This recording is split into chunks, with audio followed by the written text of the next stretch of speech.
France Maghreb 2. À la une de ce grand forum sur France Maghreb 2, programme chargé aujourd'hui. Un agent de la RATP de Vitry qui avait été convoqué pour un entretien disciplinaire en janvier a tenté de mettre fin à sa vie hier matin dans son dépôt. La direction de la RATP doit-elle être tenue comme responsable? C'est la question que l'on vous pose, à laquelle vous répondez sur Facebook France Maghreb 2, sur Twitter le grand forum FM2. Pour en parler avec nous dans un instant, Sabrina Sebaï et Ousmane Timera. Un petit tour aussi par l'affaire Mila, cette jeune fille du côté de l'Isère qui avait critiqué ouvertement l'islam dans une vidéo postée sur les réseaux sociaux.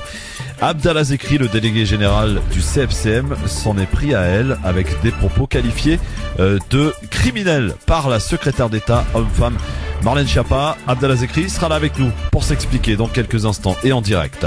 Municipal 2020, invité Mustapha Abaoui, candidat à Créteil. On est en région parisienne. Le zapping avec du Robert Badinter, du Christophe Castaner, du Jean-Jacques Bourdin et bien d'autres à découvrir tout à l'heure, sans oublier, et pour terminer cette émission, le traditionnel quiz de l'actu en fin d'émission. Le grand forum, merci d'être avec nous et en direct sur votre radio France Maghreb 2 en ce mardi 28 janvier. Merci d'être avec nous et aujourd'hui, c'est un duo pour m'accompagner, un duo inédit, Sabrina Sebaï. Comment ça va, Sabrina? Bonjour à tous les auditeurs et à toutes les auditrices. Bonjour Christophe, bonjour l'équipe. Bah écoute, ça va très bien. Bon, ravi de t'accueillir. Monsieur Ousmane Timera, de passage à Paris et donc par conséquent par France Maghreb 2. Comment ça va, Ousmane? Écoutez, je vais bien. Bonjour à tous. J'espère que vous allez tous bien. Eh ben oui, on va tous bien. Bon, alors, on va tout de suite commencer par évoquer une affaire qui commence à faire du bruit et qui concerne Monsieur Abdallah Zekri qui est avec nous. Bonsoir, Monsieur Zekri. Bonsoir. Je rappelle, Monsieur Zekri, que vous êtes eh bien le délégué général du CFCM, mais aussi président de l'Observatoire de lutte contre l'islamophobie au sein de cette même structure. Alors, pour recontextualiser un petit peu les choses, cela concerne l'affaire Milan. Milan, c'est une petite fille qui a eu des propos absolument scandaleux sur l'islam, des propos qu'elle a eu sur Instagram. C'est alors qu'un internaute la prend à partie et la drague de manière très insistante, refuse de non recevoir de la part de Mila, qui est ouvertement homosexuelle. L'internaute l'accuse d'être islamophobe et l'insulte royalement, ce à quoi Mila lui répond sans prendre de gants. Écoutez. Le Coran est une religion de haine, y a que de la haine là-dedans, l'islam c'est de la merde, c'est ce que j'en pense, moi je dis ce que je pense, putain. On peut pas être raciste envers une religion, moi j'ai dit ce que j'en pensais, j'ai totalement le droit, je ne regrette pas du tout, vous allez pas me le faire regretter. Alors voilà, pour ce qui est des Mila, suite à cette diffusion, bien l'adolescente a reçu des torrents d'insultes et menaces de mort. Désormais, deux camps s'affrontent sur les réseaux sociaux, ceux qui soutiennent Mila et sont je suis Mila hein, sur les hashtags, et ceux qui condamnent évidemment Mila. Alors Abdallah Zekri, vous avez été invité sur Sud Radio il y a quelques jours pour bien donner votre avis sur cette affaire. Voici ce que vous avez déclaré sur Sud Radio il y a 4 jours environ. Écoutez, moi je pense que son âge, ce n'est pas une excuse. L'âge n'est pas une excuse, ça lui permet pas d'insulter. Moi je suis sur les critiques des religions, je suis tout à fait à l'aise, on peut critiquer. Ouais. Lorsque Charlie Hebdo a fait des caricatures, il y a quelques années de ça, le CFCM et les organisations musulmanes ont poursuivi en justice. Par la suite, j'ai dit non, il faut les laisser dire ce qu'ils veulent. Parce qu'il faut pas faire de la publicité. Bon, une fois qu'il sera fatigué, il s'arrête. Alors donc, moi je dis que cette fille, elle sait très bien ce qu'elle fait. Qui sème le vent récolte la tempête. Je suis contre le fait qu'on la menace de mort. Oui. Hein, parce que c'est pas de l'expression, là, c'est des insultes. La liberté d'expression, oui, il faut la respecter, mais c'est pas de la liberté d'expression. C'est des insultes, c'est franchement de la provocation, et elle sait ce qu'elle dit. Moi, je me permettrai jamais de dire que la religion catholique, c'est de la violence, c'est de la haine, et que je mettrai le doigt dans le derrière de Jésus ou autre truc comme ça. Voilà, des propos qui ont suscité évidemment la polémique et pas plus tard que ce matin, Marlène Schiappa, la secrétaire d'État égalité homme-femme, était invitée sur France Inter et voici ce qu'elle dit sur vos propos, Monsieur Zekri. En ce qui concerne ces propos, moi je trouve que ce sont des propos criminels, ce sont des propos coupables. Et je me bats contre cette idée selon laquelle une femme, une jeune fille en l'occurrence, mais qui que ce soit, qui serait victime de violence, de cyberharcèlement, ce serait parce que cette personne l'aurait chercher.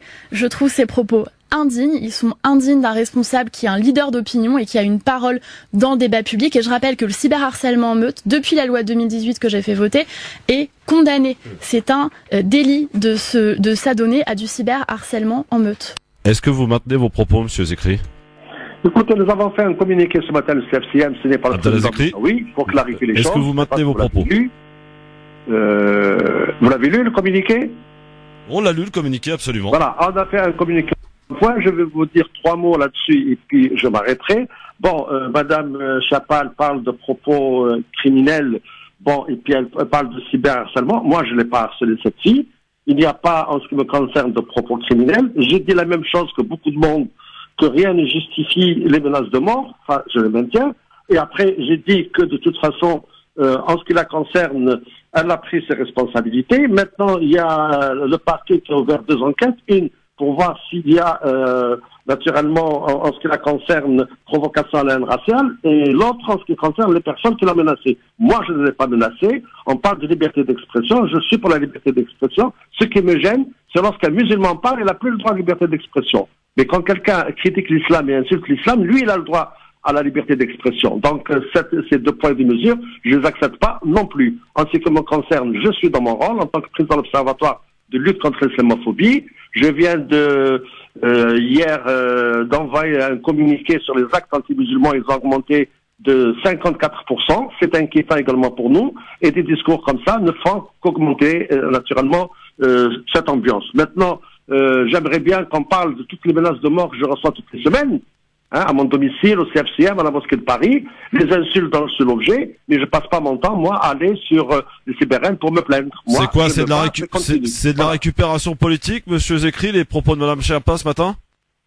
Écoutez, si elle est dans son rôle, mais bien sûr, elle veut faire de la récupération, c'est sans problème. Mais moi, je sais ce que j'ai dit. Je n'ai pas attaqué cette fille. Cette personne, elle a dit ce qu'elle a dit. Elle est quand même mûre. On me dit qu'elle ne sait pas ce qu'elle fait, etc. Bon, elle parle de haine, elle parle de merde, elle parle d'insultes. Je ne peux pas accepter les insultes. Qu'elle ait des critiques sur l'islam, comme certaines personnes parlent, l'islam est une religion de violence. Je leur dis, moi je leur réponds également, dans la Bible, il y a des versets violents, ou dans les autres religions, mais insulter comme ça, je ne peux pas l'accepter. Bon, voilà, c'est tout. Moi, cette femme-là, cette jeune fille, je ne l'ai pas menacée. Je n'ai absolument rien. Il y a une action en justice. Laissons maintenant l'action en justice se poursuivre. Donc voilà, vos propos n'ont rien de criminel et vous réfutez totalement les propos de madame Sherpa. Entièrement, je réfute totalement. Il n'y a pas de propos criminels ni de propos coupables. Je suis coupable de rien et je ne suis pas un criminel. D'un seul coup, Abdallah Zekri, qui a toujours combattu contre le salafisme, contre l'intégrisme, contre la violence, est devenu un intégriste, voire même un terroriste. Alors, ou le relais des islamistes, c'est ce que j'ai pu lire, hein, le relais des islamistes. J'ai vu quelque part sur un site que mes paroles, c'est un petit peu reflètent le terrorisme. Bon, si j'étais terroriste, je serais pas chez moi, je serais ailleurs. Voilà ce que j'ai à vous dire. Alors, monsieur. Merci, monsieur Zekri. Juste une toute petite dernière question, si vous avez envie ou pas de répondre à ma question, par rapport à l'affaire du nouveau recteur de la mosquée de Paris qui a été convoqué en Algérie par le président Tebboune. Quelle est votre réaction suite à ce qui s'est passé? On parle d'un putsch concernant donc le nouveau recteur. Écoutez, Maître Hafiz n'a pas été convoqué à Alger. Il a demandé à se rendre à Alger pour rencontrer les autorités en tant que nouveau recteur. Maintenant, le putsch, il y a un conseil des Habous qui se réunit. Ils étaient une vingtaine. Bon, si les gens... Moi, je ne le suis pas, alors, donc je suis à l'aise. Je ne suis pas membre du conseil des Habous, je n'ai jamais voulu l'être, premièrement. Deuxièmement, il y a ce conseil qui se réunit le 11 janvier. Dali Boubacar donne sa démission. On propose un remplaçant qui est Hafiz. Tout le monde a voté, tout le monde a levé la main. Alors, c'est une hypocrisie que je n'accepte pas non plus. Parce que s'il y avait quelqu'un qui n'était pas d'accord, il avait qu'à dire je suis pas d'accord ou que je veux me présenter contre Hafiz. Malheureusement, ils ont tous voté et par la suite, ça a été un petit peu la polémique. Hafiz est allé en Algérie, il a rencontré le président de la République, M. Tebboune. Ils ont discuté, il a fait une déclaration de presse comme quoi le président lui a parlé d'orientation. Il a vu d'autres autorités, je ne sais pas lesquelles, parce qu'il doit rentrer aujourd'hui, je ne l'ai pas encore vu. À son retour, je le verrai certainement demain, voire c'est demain. Mais après, le reste, vous savez, quand il y a une élection, il faudrait que les gens s'expriment sur place. Bon, c'est vrai qu'il y a d'autres personnes qui cherchent le poste, hein. Il y en a pas mal, hein, ça fait depuis 15-20 ans, qui ont souhaité être recteur de la mosquée de Paris. Ils n'ont pas pu. Je vais faire une citation aussi. Il y a certaines personnes, quand ils veulent manger des raisins, ils n'arrivent pas à la branche. Le raisin est bon, écoutez, qu'il y a des déceptions, je le comprends, hein, il n'y a aucun problème, parce qu'il y a des gens aussi qui peuvent être recteurs. Il se trouvait que lui, il est membre de l'association des Habous, il était déjà dans l'institution, et il a présenté sa candidature, on a voté pour lui. Voilà. Maintenant, moi, ce que j'attends de Hafiz en tant que recteur et en tant que président de la fédération, c'est qu'il puisse un petit peu remettre la mosquée de Paris sur les rails, qu'elle puisse avoir son rayonnement, qu'on puisse mobiliser, parce que c'est inadmissible que lors des élections de CFCM, la partie algérienne, les mosquées algériennes, il y a à peine 10% qui ont voté. 10%, je dis bien 10% qui ont voté aux élections du CRCM et du CFCM. Donc je trouve ça regrettable avec le nombre de mosquées qu'on a. Donc je pense que pour gagner des élections futures et pour pouvoir travailler et pour essayer de mobiliser, il faut être sur le terrain, il faut aller voir les gens, discuter avec eux, non pas rester derrière leur bureau. Et je pense que Hafiz est engagé à faire cela et je le souhaite à ce moment-là, s'il fait cela, du bon courage. Merci voilà. Monsieur Zekri, je rappelle, vous êtes délégué général du CFCM mais également président de l'Observatoire de lutte contre l'islamophobie au sein du CFCM. Merci et à bientôt Monsieur Zekri. À bientôt, au plaisir, au revoir. Merci. Ousmane, toi qui vois ça de loin là, quelle est ta première réaction concernant cette affaire Mila? Je suppose que tu as entendu parler de cette affaire, de cette jeune fille sur Instagram qui s'en est pris ouvertement à l'islam avec des propos absolument scandaleux et toutes les menaces de mort qui s'en sont suivies, et donc Zekri qui a eu cette réaction en disant qu'il sème le vent récolte la tempête, et elle a eu des propos qu'elle doit assumer maintenant, et tout de suite ça devient des propos criminels dans la bouche de Marlène Schiappa, la secrétaire d'État à égalité homme-femme. Bon, moi ce que je pourrais dire tout simplement, c'est que on fait beaucoup de boucans pour pas grand chose, et je pense que c'est nous qui donnons trop d'importance à grâce aux réseaux sociaux, qui fait que n'importe quelle déclaration de n'importe quelle personne peut prendre des proportions horribles, parce que tout ça, ça n'a pas de fond intellectuel, il n'y a pas de... Que représente cette jeune fille? Elle a eu un souci avec une personne sur Internet, et bon, quelque chose qui devait rester et qui aurait pu rester de l'ordre du personnel devient carrément national, et nous avons des femmes et des hommes politiques qui n'ont rien à faire de leur journée pour mettre leur bouche dans quelque chose qui aurait dû au fait mourir dans le silence. Ça, c'est un premier élément. Deuxième élément, cette jeune femme, si elle pense que ce qu'elle pense de l'islam, je pense que on aurait pu tout simplement l'inviter à lire, à mieux s'instruire, et ainsi on aurait pu peut-être l'aider à mieux nuancer ses propos. Et elle a 17 ans, hein, Ousmane. Oui, c'est ce que j'allais dire aussi. Mais bon, je suis en partie d'accord avec le monsieur quand on dit que c'est pas parce qu'on a 17 ans qu'on n'est pas responsable de ses propos. C'est ça. Mais la responsabilité de ses propos ne doit pas engager, en tout cas pour ce qui concerne la foi et la religion, une attaque ou une condamnation. Il faut une explication. Et si elle pense que c'est une religion de con, elle a qu'à rester avec sa connerie. Qu'est-ce que vous voulez qu'on dise? Nous dit le Coran. Et lorsque les ignorants leur adressent la parole, et leur adresse des paroles d'ignorance, ils répondent par la paix. On peut pas répondre à toutes les bêtises de la terre sur l'islam, sinon on va mourir, les amis. Et il y a cet effet médiatique où chacun essaye de faire le buzz. Cette jeune fille voulait faire le buzz, Schiappa veut faire le buzz. Bon, monsieur, j'ai oublié son nom. Monsieur Zekri. Monsieur Zekri, il a dit qu'il était dans son rôle. Moi, bon, je sais pas. Je sais pas s'il faut tout le temps ouvrir, je sais pas s'il faut tout le temps parler lorsqu'on nous demande de parler. Ouais, je pense qu'il faut avoir quelquefois la sagesse, peut-être de se taire et laisser ne pas se préoccuper de tous ces détails-là. Sabrina, pour cette affaire Mila qui a fait beaucoup de bruit, avec deux camps qui se sont affrontés sur les réseaux sociaux, ceux qui ont fait le je suis Mila pour évidemment défendre selon eux la liberté d'expression, et puis ceux à l'encontre de Mila qui ont aussi eu leur hashtag. On voit que voilà, ce sont deux camps qui se sont affrontés à travers les réseaux sociaux, encore une fois. Oui, je rejoins assez ce qui vient d'être dit. Je trouve que le phénomène a été exacerbé beaucoup par le phénomène réseaux sociaux finalement, et on voit que cette affaire a pris une ampleur nationale aujourd'hui. Il y a eu d'autres affaires comme ça qui ont pris des ampleurs nationales. À l'époque, je me rappelle de François Hollande qui avait répondu à une jeune fille, je me rappelle plus de son prénom, justement, qui avait été interpellée par une jeune fille, puis il avait répondu, c'était devenu viral aussi, c'était devenu national. Oui, c'était la jeune fille, la roumaine, là. Exactement. Ouais, ça, François Hollande l'a fait exprès aussi. Oui, bien sûr. Il avait rien à faire, lui. Mais du coup, on se retrouve, dans des débats qui prennent une ampleur.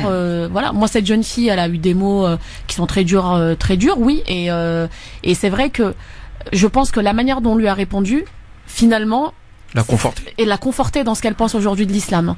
Et il aurait peut-être mieux valu lui permettre de comprendre ce que c'est que la religion musulmane, de lui expliquer ce que c'est, plutôt que de l'insulter, de la menacer, de voir tout ce qui a déferlé sur les réseaux sociaux, qui est inacceptable, inadmissible. Hein. De toute façon, elle ne peut plus retourner à son lycée. Hein, elle a été obligée de quitter son lycée. Oui. Et si on, oui, elle a été obligée de quitter son lycée. Après, si on estime que c'est condamnable, on porte plainte systématiquement. Mais il y a deux affaires d'ailleurs qui sont. Il faut porter plainte, et je pense que c'est ça le rôle de ceux qui défendent aujourd'hui, qui s'expriment au nom de l'islam aujourd'hui. S'ils estiment qu'il y a une atteinte à la religion musulmane aujourd'hui en France, il faut porter plainte systématiquement. Oui, mais Sabrina Ousmane, moi je vous trouve un peu léger, pardonnez-moi. Quand même, cette fille a eu là je vous ai passé un extrait, vraiment c'est le plus doux qu'on ait trouvé. D'accord, moi j'ai pas écouté, moi j'ai pas le temps pour écouter tout ça. Elle a été très loin dans l'insulte, c'était très violent à l'égard de l'islam et des musulmans. Quand même, quand on entend ce genre de choses, c'est peut-être une gamine de 17 ans, certes, mais elle est responsable de ses propos. Elle l'a fait sur Instagram, sur un réseau social, en direct dans une vidéo. Les musulmans ont droit aussi de l'ouvrir et de dire attendez, ça suffit maintenant. Oui, il faut dire que ça suffit, que ce n'est pas acceptable d'entendre des propos pareils, mais de là à menacer les gens parce qu'ils s'expriment. Bien entendu, mais ça on est d'accord. Mais vous avez l'air de reprocher à Zekri d'avoir ouvert sa bouche pour dénoncer. Non, moi je ne reproche pas. Moi, ce que je dis, c'est qu'il y a plusieurs manières de s'exprimer sur ces sujets-là. Moi, je pense que comme ce qu'on est en train de faire, on est en train de commenter du vent. C'est ce que je veux dire. C'est que si c'était un responsable politique ou un intellectuel vraiment dont la parole porte qui aurait tenu ses propos, j'aurais pas été aussi indulgent. Là, c'est une attaque frontale. Mais là, c'est une petite fille de 17 ans. Qu'est-ce que vous voulez qu'on fasse? On va lui briser le dos? Qu'est-ce qu'on fait? On peut juste dire que ce sont des propos condamnables, qu'elle représente, que son propos n'est que le courroie d'une ambiance générale qui se trouve en France, qu'il faut prendre le temps de s'écouter mutuellement, qu'il faut enseigner la tolérance mutuelle, que effectivement l'insulte des religions ne doit pas être un effet de mode, et que cette fille, en fait, n'est qu'une imitatrice de ce qui, somme toute, se fait un peu partout en ce moment. C'est pour ça que Madame Chapas s'est empressée pour parler. Cette dame avec tout le respect... Elle était violente aussi, hein, Chiappa, quand elle parle de propos criminels. Mais cette femme n'a... Je vais essayer d'être plus nuancé envers elle, mais je veux dire, cette femme n'a pas d'autre politique à mener que de l'idéologie et des propos qui n'ont pas de contenu politique concret. C'est la politique du buzz. Hein. Voilà, on est là pour exister médiatiquement. Elle ne fait que ça, Marlène Schiappa. Donc ça, c'est dommage. Je veux dire, c'est un peu comme les gens de l'Église à l'époque. Ils utilisaient Dieu, mais pour exister socialement. Mais aujourd'hui, on utilise les femmes ou les droits de l'homme ou la discrimination ou le racisme, non pas pour lutter concrètement contre le racisme, hein, parce que on sait tous très bien que ce gouvernement ne lutte pas contre le racisme, mais c'est juste pour exister symboliquement. C'est juste une manière symbolique d'exister sur le champ médiatique et social et de pouvoir continuer à occuper son poste. C'est du vent, c'est une honte. Ouais. On a besoin de femmes et d'hommes politiques profonds et qui soient vraiment, à la hauteur des responsabilités qu'on leur donne. Abdel est avec nous, il nous appelle au 01 40 33 9000 comme vous tous évidemment pouvez intervenir en direct pour clôturer cette affaire évidemment, comme le dit Ousmane. On commande du vent, mais quand même, il était quand même bon d'en parler pour avoir l'avis de Zekri et surtout après cette attaque assez gravissime qu'il a subi ce matin sur France Inter. On doit soutenir aussi Monsieur Zekri. Oui. Parce que encore une fois, on est dans un pays aux 2 poids 2 mesures phénoménales. On utilise les valeurs universelles, mais pour les contredire immédiatement. Les uns ont la liberté d'expression d'insulter. Et les autres doivent se taire au nom de cette liberté d'expression. Elle doit être pour tout le monde, cette liberté. Ou si elle n'est pas pour tout le monde, dans ces cas-là, on fixe des règles qui soient pour tous. Moi, je ne suis pas d'accord avec l'insulte de l'islam. Ça n'est pas de la critique, ça n'est pas intellectuel, ça n'est pas philosophique. À quoi ça sert de dire que l'islam est une religion de con? Il y a quoi? C'est quoi le contenu? Donc ça veut rien dire cette affaire. Je ne suis pas d'accord avec ça. Abdel, bonsoir. Bonsoir, bonsoir à tous. Moi, je pense que les bornes, ils ont été dépassées depuis très longtemps. Les Français de confession musulmane, ont très peur parce que les hommes politiques s'en sont mêlés. Et je vous dis franchement, hein, il y en a vraiment ras-le-bol. Et en plus, on est très mal défendu. Heureusement qu'il y a France Maghreb pour qu'on puisse s'exprimer et moi je puisse poser des questions. Moi, je vais vous rappeler, hein, quand vous avez un homme politique qui dit le voile n'est pas souhaitable dans la société française, est-ce qu'il serait capable de répéter la même chose pour la kippa? Jamais. Jean-Michel Jamais. Blanquer. Quand vous avez un homme qui dit, quand je suis dans un bus, je vois une femme voilée, j'ai envie de descendre. On se rappelle le temps en Amérique quand on voyait un noir dans un bus, on voulait descendre. Il dirait pas si je vois une kippa, j'ai envie de descendre. Une députée, Madame Petit, aux grandes gueules, il y avait un mec qui a dit, quand je vois un homme en gilet de là-bas traverser les piétons, j'ai envie d'accélérer et de l'écraser. Elle a dit, moi de même, je suis désolé, ça a été beaucoup trop loin. Ces gens ne mettraient pas les mêmes propos sur la confession chrétienne ou la confession juive parce que, excusez-moi l'expression, ils mouillent de la culotte de se faire virer. Voilà, ce sont des lâches. Et je vais dire une chose. Oui, Abdel, sans faire de comparaison à chaque fois pour effectivement dénoncer ce 2 poids 2 mesures. Rien que les propos suffisent à comprendre la gravité et surtout au-delà de la gravité des propos, surtout tenus sur des antennes dites nationales, je veux dire, sur des grandes radios à des émissions de grande écoute. Ouais. Donc c'est ça le plus grave. Mais encore une fois, ne restons pas passifs, soyons actifs. Il y a quelque chose qui s'appelle le CSA. À nous de chacun de le saisir, Abdel. Et si vous êtes non mais arrêtez. Mani, la dernière fois, Monsieur Mani. Oui. T'étais pressé par le temps. Je suis désolé, Christophe. J'ai pas été satisfait de sa réponse. Il a répondu à côté. Je me suis demandé toute la nuit pourquoi. Je te jure, je me suis demandé pourquoi. Je vais tu le rappelleras vendredi. Moi, je parlais pas. Moi, quand je rentre dans une église, par exemple, pour visiter, je retire mon chapeau. C'est normal. Mais il faut savoir une chose, c'est qu'en Iran, le voile est une obligation. D'accord? Tu dois mettre le voile en Iran. Et Madame Le Pen, quand elle a été, c'était au Liban. D'accord? Au Liban, quand tu rentres dans une mosquée, tu vas visiter, elle allait rendre visite à un moufti. Et la tradition libanaise dit que devant ce monsieur, il y a un respect que tu dois donner, tu dois porter le voile. D'accord? Elle n'a pas voulu porter le voile. Et pourtant, cette même Madame Le Pen, si elle va en Israël avec son mari va mettre la kippa. Si elle va voir le pape, ils vont mettre le voile. Ils parlent de soumission à chaque fois que c'est la religion musulmane. Tous les dirigeants du monde, même Macron, il va le faire. Ils l'ont tous fait. Et ils ne parlent pas de soumission quand ils vont en Israël ou quand ils vont devant le pape. Et moi, je trouve que M. Mami m'a répondu à côté. Bon, pour ce qui est de M. Mami, tu la rappelleras vendredi si tu veux lui parler. Merci en tout cas, Abdel, pour ton appel. Franchement, à trop vouloir comparer, est-ce qu'on n'est pas un peu dans l'erreur, Sabrina Ousmane? Au honneur aux dames. Bah oui, et puis de toute façon, franchement, la question de la libération de cette parole, finalement, ça fait plusieurs années qu'on y assiste. L'islam, c'est devenu quelque chose d'assez, c'est devenu un objet politique aujourd'hui. C'est-à-dire qu'à chaque fois qu'il y a un problème en France, on parle du voile, on parle de l'alimentation, on parle, à chaque fois, la laïcité. Aujourd'hui, on a l'impression que la laïcité ne sert qu'à taper sur une communauté qui est celle des musulmans en France. Donc c'est vrai que ce débat, d'ailleurs, il suffit de regarder ce qui se passe aujourd'hui. Monsieur Zemmour, qui a plein d'antennes sur CNews et qui dit des propos complètement inadmissibles sur les musulmans aujourd'hui. Et on sent effectivement que la parole c'est complètement libérée, c'est complètement lâché. Mais moi je le redis, je pense qu'à chaque fois que c'est condamnable, il faut porter plainte systématiquement, il faut signaler au CSA. En fait, il faut arrêter de se plaindre, de se regarder entre nous et de se plaindre en disant c'est inadmissible. Il faut passer à l'acte, il faut agir, il faut porter plainte. Oui. Ousmane. Oui, moi je pense. On entend les propos de cet auditeur. Moi, il a raison de comparer. Parce qu'il s'agit de mettre en exergue. Parce que quand on leur dit mais c'est raciste, ils disent non, c'est juste la critique de la religion. Or, on dit que ces propos, vous ne pouvez pas, et ils le savent, vous pouvez pas les tenir pour la religion juive. Et heureusement d'ailleurs qu'on peut pas les tenir sur la religion juive et les juifs. Mais il faut faire pareil pour tout le monde.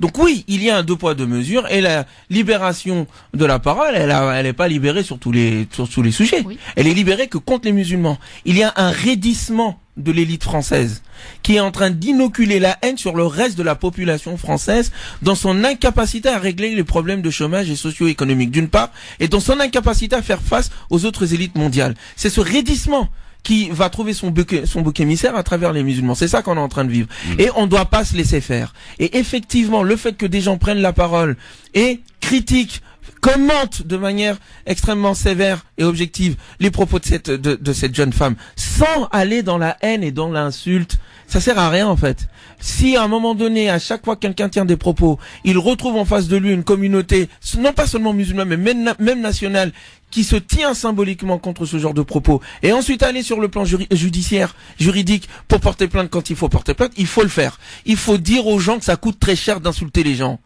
Parce qu'il y a que ça qu'à un moment donné qui fait comprendre aux gens, ah, ces gens-là, si au moins on ne les aime pas, on est obligé de les respecter.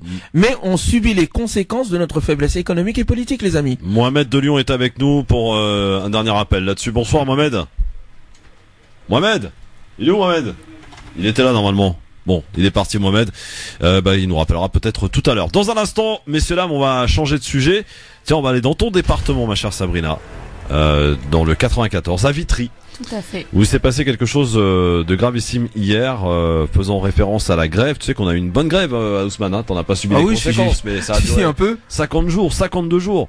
C'est pas mal, hein. Bon, quoi qu'il en soit, il y a des chauffeurs de la RATP qui ont des petits soucis du côté de Vitry. On en reparle dans un instant. Céline Bory, journaliste, sera là pour nous rappeler un petit peu toute l'affaire, puisque en fait il y a un agent de la RATP qui a tenté de mettre fin à sa vie hier à son dépôt suite et après avoir été convoqué à un entretien disciplinaire par la RATP. On vous explique tout dans un instant.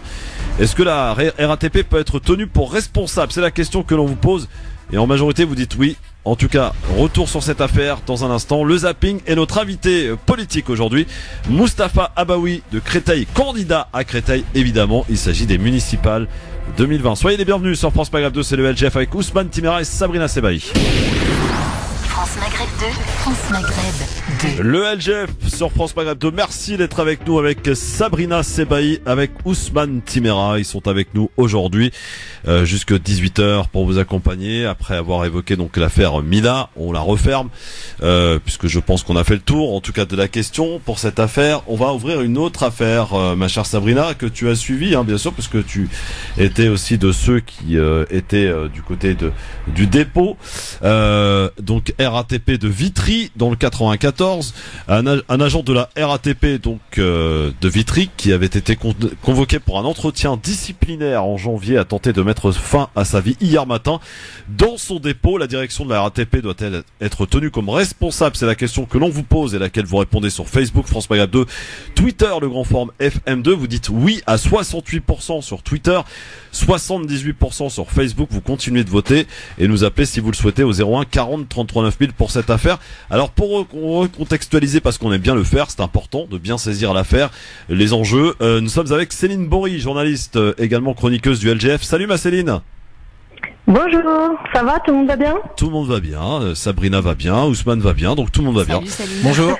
Alors Céline, histoire de recontextualiser un petit peu justement cette affaire, et d'ailleurs ça a fait l'objet d'un reportage qui va être publié dans quelques minutes sur le Bondi Blog. Alors Céline, raconte-nous ce qui se passe depuis le début. Alors, le dépôt RATP de Vitry est depuis déjà plusieurs semaines, certains agents font l'objet de convocations disciplinaires et risquent la révocation. 3 d'entre eux, dont François, dont tu viens de parler et qui a tenté hier de se taillader les veines sur le dépôt, ont été convoqués le 13 février dernier suite à un piquet de grève. 13 janvier dernier, j'anticipe. 13 janvier dernier, suite à un piquet de grève qui avait eu lieu le 10 décembre et dans lequel il y avait eu une petite altercation entre les grévistes et entre certains grévistes et certains non-grévistes lors du déblocage du dépôt. Les 3 personnes en question, dont François, donc il y avait Yacine, François et Patrick, ont été accusés notamment pour certains d'avoir tenu des propos homophobes puisqu'ils avaient repris la chanson de VG Dream dans lequel on a des propos qui disent va te faire, voilà, et voilà. Donc il y a eu toute une polémique par rapport à ce qui a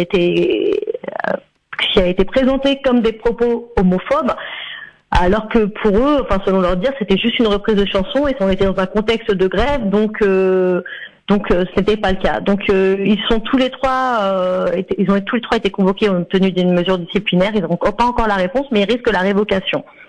Ça, c'est pour planter le contexte de Vitry. Samedi dernier, un 4e oui, Ousmane, pardon. Donc c'est pour homophobie qu'ils ont été interpellés. En fait, si tu veux, les 3 convocations, la première, Yacine, effectivement, dans la convocation de Yacine, on parle de propos à connotation homophobe qui auraient été tenus. La convocation de François, elle, comme François est agent de maintenance, c'était beaucoup plus flou et les faits n'étaient pas exposés dans la dite convocation, parce que moi j'ai pu y avoir accès. Et la convocation du 3e, Patrick, on lui reprochait sa présence sur les piquets de grève et son attitude, mais en étant pareil assez flou. Il faut savoir que samedi, un 4e agent, toujours un conducteur, Alexandre El-Gamal, a reçu une convocation pour une procédure disciplinaire, donc lui il est convoqué le 3 février. Dans lequel là explicitement on ne mentionne aucunement d'altercation, mais on lui reproche d'avoir participé à des filtrages lors de la sortie des bus au niveau des non-grévistes et du blocage du dépôt. Donc dans la convocation, il est mentionné qu'il a entravé la liberté de travail des non-grévistes et le bon fonctionnement de l'entreprise. Donc là, c'est réellement le droit de grève. Il faut savoir que le point commun entre ces 4 personnes, c'est qu'ils sont ou élus, ou représentants, ou militants de la CGT. D'accord. Okay. Voilà, bah oui. Alors justement, parmi les personnes concernées, on a Yacine qui est avec nous au téléphone. Bonsoir Yacine. Bonsoir. Ouais. Bonsoir et bienvenue en direct sur France Maghreb 2. Alors Yacine, vous faites partie effectivement des 4 personnes convoquées pour un entretien disciplinaire. Enfin, vous avez été convoqué, au mois de janvier dernier, il y a quelques jours. Vous n'avez encore pas la décision de cet entretien, de ce qui va devenir de votre affaire et de votre éventuelle exclusion de la RATP. On parle d'exclusion, hein, c'est ça? Oui, c'est exactement ça. On m'a laissé comprendre en entretien disciplinaire que mon directeur et mon RH n'avaient plus la main sur le dossier, que c'était bien plus haut et qu'en gros ça se finirait au conseil de discipline. Donc là depuis moi je suis en arrêt maladie pour dépression et j'attends encore ma convocation pour le conseil de discipline. Et vous donc c'est pour propos homophobes qu'on vous reproche? Dans la lettre de convocation, c'est pas marqué exactement homophobe, mais des insultes. Mais on nous a clairement laissé comprendre que c'était des insultes à caractère homophobe. Ça a été relayé dans les réseaux sociaux, dans les médias. Madame Pécresse aussi, qui demande des sanctions exemplaires par rapport à cette chanson qui a été chantée. Si je rappelle une chanson qui a été validée à la SACEM, qui passe en radio et dont l'auteur est parti en voyage avec notre cher président. VG Dream. Exactement. Voilà Ousmane, encore une affaire dont on parle ici évidemment sur France Maghreb 2. On n'en parle pas, en l'occurrence de cette affaire, on n'en parle pas ailleurs. Et c'est pour ça qu'il est important d'en parler. Est-ce que selon les éléments élaborés donc par Céline, énoncés par Céline, avec aussi Yacine qui est avec nous, qui fait partie de ces 4 personnes concernées qui ont été convoquées à un entretien disciplinaire par la RATP, est-ce que selon toi, le geste de François hier, qui a tenté de mettre fin à sa vie, est-ce que la RATP peut être tenue comme responsable? Évidemment que la RATP est tenue pour responsable, du président de la RATP jusqu'au dernier directeur. Que l'on comprenne bien, on est dans un contexte où il y a une contestation politique de la part d'une partie de la population contre ce qu'on appelle une réforme, ou moi j'appellerais une contre-réforme sur les retraites. Donc des gens ont le droit de faire la grève. Bon, si on se considérait en démocratie. Les différents éléments que nous voyons montrent qu'il y a une punition et une volonté de donner des exemples pour que les autres comprennent ce qu'il en coûte d'utiliser ce droit. Donc ce que l'on veut, c'est empêcher les gens d'exprimer leur opposition face à des décisions qu'ils considèrent être non profitables à l'intérêt général. Ça, c'est un premier élément. Deuxième élément, il s'agit au fait d'une pression psychologique et d'une sanction sociale qui vise à anéantir la vie d'un certain nombre de personnes. Et en l'occurrence, cet homme-là, pris de désespoir, a fait un acte désespéré. Oui, je dis encore une fois, et j'assume ce que je dis, il y a une responsabilité de la part de ceux qui ont poussé cet homme jusqu'à ces extrêmes-là. Mais au-delà de tout cela est l'expression de ce que Macron, notre président, et la République en marche, est en train d'instiller de violence symbolique. Parce que on regarde que la violence de la part de ceux qui contestent. Mais on regarde jamais la violence symbolique de ceux qui peuvent appuyer, qui peuvent gâcher la vie d'une personne juste avec un bout de signature, un stylo. Ça, on voit pas cette violence-là. Alors celle-ci est 1000 fois plus grave, et 1000 fois plus terrible, et 1000 fois plus conséquente. On voudrait que les gens se taisent pendant qu'ils se font égorger. Sabrina, toi qui as suivi aussi cette affaire, tu y étais d'ailleurs au dépôt, m'a-t-on dit hier. Oui, parfaitement. J'y étais hier et on y avait déjà été auparavant, parce que c'est vrai que c'est un dépôt sur lequel les agents sont extrêmement mobilisés contre cette réforme des retraites. C'est important de retourner effectivement au départ de toute cette affaire, puisque au départ il s'agit bien d'une contestation sur un projet de réforme qui n'est pas accepté aujourd'hui. On a plus de 60% des Français qui aujourd'hui se demandent au gouvernement de retirer cette réforme. On assiste au bulldozer Macron et la République en marche qui refusent d'écouter. Alors ils ont beau raconter partout, on a consulté, on a discuté, on a dialogué, mais en fait nous on se demande avec qui ils ont dialogué, si ce n'est se mettre d'accord entre eux sur les éléments de langage qu'il fallait sortir. Et notamment on l'a vu au moment où tout le monde racontait il faut savoir arrêter une grève, il faut savoir, enfin voilà. Donc vraiment sur ça.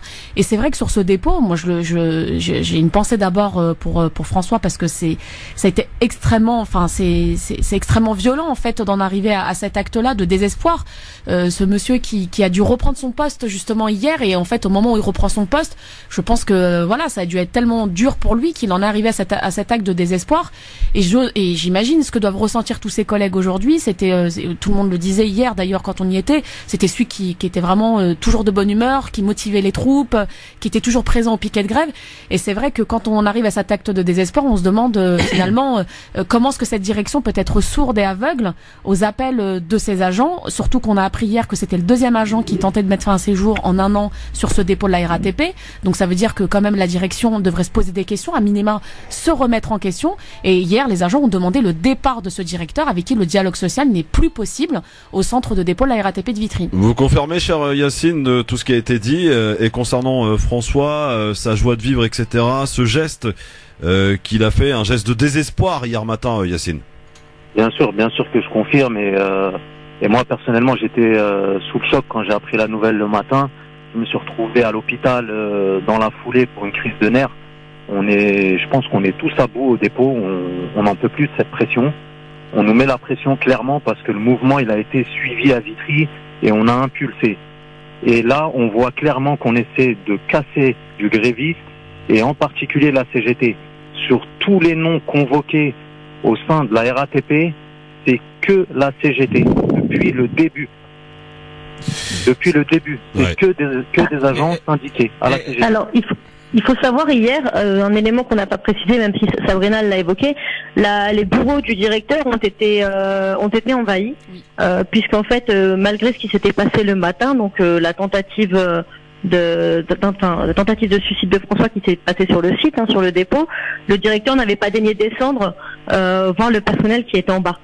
Ni intervenir au niveau du rassemblement. Donc au bout d'un moment, les personnes et notamment les syndicalistes ont appelé directement à ce qu'on aille le voir. Donc on est plusieurs à être rentrés dans les bureaux, dans le dépôt. Il y avait des salariés, il y avait des agents de la RATP, mais pas que, il y avait aussi des élus, et à demander des comptes à ce directeur qui pour le coup était pas trop dans le dialogue, ça confirme un peu les propos de tous les agents, y compris avec les élus. On s'est retrouvé un peu face à un mur. Et du coup, effectivement, les agents et toutes les personnes qui étaient là ont demandé sa démission et sa révocation parce que pour l'instant, il n'y a pas de dialogue et tout est rompu en fait. Très bien. Il n'y a aucune porte de sortie. Merci Céline, en tout cas, d'avoir recontextualisé un petit peu la chose. Et on rappelle l'article dans le Bandy Blog qui revient sur toute cette affaire avec ce reportage qui a été réalisé hier au dépôt de Vitry. Merci beaucoup Céline, à jeudi. Et article que vous pourrez retrouver sur les pages du Grand Forum. Merci Céline, bonne soirée. Yacine, un dernier petit mot évidemment, parce qu'évidemment on comprend que c'est compliqué, difficile, vous nous l'avez confié, vous êtes en dépression, vous êtes en arrêt maladie. Qu'est-ce que vous attendez, qu'est-ce que vous demandez concrètement aujourd'hui, Yacine? Moi, concrètement, pour ma part, je demande la levée des sanctions pour tous les camarades qui sont sous le coup d'une convocation disciplinaire. C'est pas normal aujourd'hui qu'en 2020, des personnes qui fassent grève soient convoquées pour des pseudo-fautes lourdes et des accusations fallacieuses. Merci moi, Yacine. Je comprends tout à fait le geste de François à 52 ans de se retrouver peut-être à la porte pour avoir fait grève. Excusez-moi, est-ce que vous avez un soutien massif? Oui, bien sûr, oui, on a énormément de soutien. On parle du syndicat, la CGT, pour mettre la pression sur... Voilà, du côté syndical, des politiques, les interpros, les profs, Martinez, il était là hier ou pas? Il est venu. Il est venu hier? Hier, il n'était pas là, mais il est déjà venu. Oui, d'accord. Il est venu pour notre entretien disciplinaire. À moi, François et Patrick, et il sera là pour l'entretien disciplinaire. Parce que là, faut se battre. Le 3 février. Je vous invite d'ailleurs à tous venir le 3 février. Là, faut vraiment se battre et mettre en place un rapport de force favorable. Moi, je pense que quand il faut faire grève, les amis, moi, je suis pas gréviste, je travaille pas dans ces domaines-là, mais il faut tout bloquer d'un coup. Faire le petit et dire on va essayer de faire doucement pour la population, rien à faire, de toute façon les gens vont souffrir. Donc autant faire souffrir d'un coup et faire bloquer tout le monde. Parce que 50 jours de grève, si on avait des hommes politiques à la hauteur et qui ont un peu de jugeote, quoi, un peu d'humanité, on négocie. Alors on lâche quelque chose. Pour bien connaître le dépôt RATP de Vitry, c'est ce qu'ils ont fait. Il a été bloqué à plusieurs reprises et c'est justement pour ça que la direction veut faire un exemple. Oui, c'est ça, un exemple. Veut faire un exemple de ces. Mais on peut pas laisser un petit groupe dans son coin être gréviste, vraiment être fidèle aux principes, pendant que d'autres font un peu doucement. Soit on fait d'un coup, soit on fait rien. Bah là, parce que là, cette grève-là, vraiment, c'est... Il y a un truc qui s'appelle la liberté de travailler aussi, Ousmane. Quelle liberté de travailler? Si quelqu'un a envie de travailler, on ne doit pas l'empêcher. Par exemple, si vous êtes dans un dépôt, effectivement, où il y a des conducteurs qui décident de faire grève, c'est leur droit. Il y a aussi des conducteurs qui décident de ne pas faire grève. Et ils ont aussi cette liberté. Oui, mais les conducteurs qui veulent continuer à faire grève, ils sont sanctionnés? Ils sont sanctionnés par qui? Ils sont violentés? Ils sont insultés? Peut-être qu'à un moment donné, un de ses collègues va dire... partie, bien sûr, un petit peu quand même. Mais quand on est dans une équipe de travail, je vois que tout le monde fait grève, toi tu fais pas solidaire. J'ai quand même le droit de lui dire à un moment donné, hey, mec, t'abuses. Bah surtout qu'ils c'est pas interdit ça. Ils se battent pour leurs droits, mais donc, ça va. Et c'est pour le droit de tout le monde. Exactement. Donc dire à autrui, du moment que je suis pas violent avec lui, que je l'insulte pas ou que j'essaye pas de l'ostraciser, mais on a quand même le droit de dire à nos autres collègues quand ceux-là ne sont pas solidaires d'une défense de l'intérêt général, de lui dire, hey, mec, t'abuses. Donc moi je trouve que c'est tout à fait normal, tant que ça n'est pas violent. Et tant qu'on n'empêche pas ces personnes-là à un moment donné d'agir, mais c'est un acte politique la grève. Des blocages d'emplois ou d'usines, on en connaît. Et c'est grâce à ces blocages-là qu'un certain nombre de droits aujourd'hui que nous avons ont été obtenus.